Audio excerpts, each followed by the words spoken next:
Welcome back. Now, in order to start creating content, you're going to start either using the post or the page. In this case, we're going to get familiar with the editor by looking at the post interface. So to do that, we're going to go to the post area and then we're going to click Add New. And that's going to bring you to the post interface.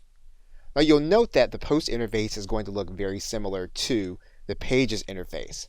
So if I go to the pages area and we click Add New, you're going to notice that the pages interface looks very much the same as the post interface. So we're going to go back to the post interface and click Add New. That's going to bring us back to this layout.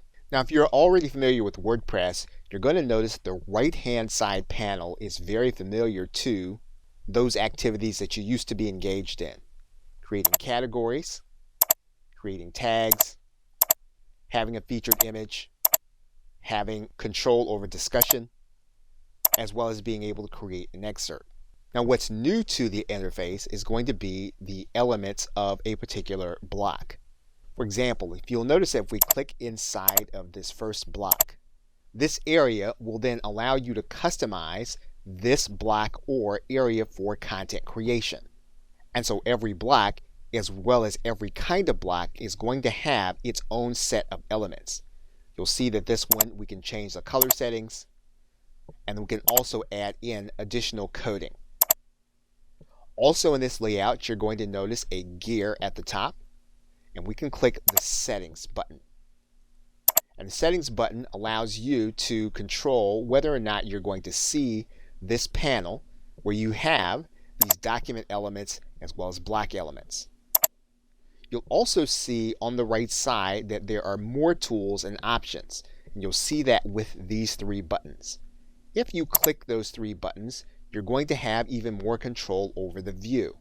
For example, we can enable the top toolbar. We can also enable what's called spotlight mode, where we only see what we're working on. And then we can enable full screen mode, where we rid ourselves of some of the elements and only focus on, again, the page that we're working on. We can disable all of those modes. What you'll also see is that we have what's called the visual editor as well as the code editor. So for example, if we were to write in some text here, you'll notice that we're looking at this text in what's called the visual or WYSIWYG editor, which stands for what you see is what you get.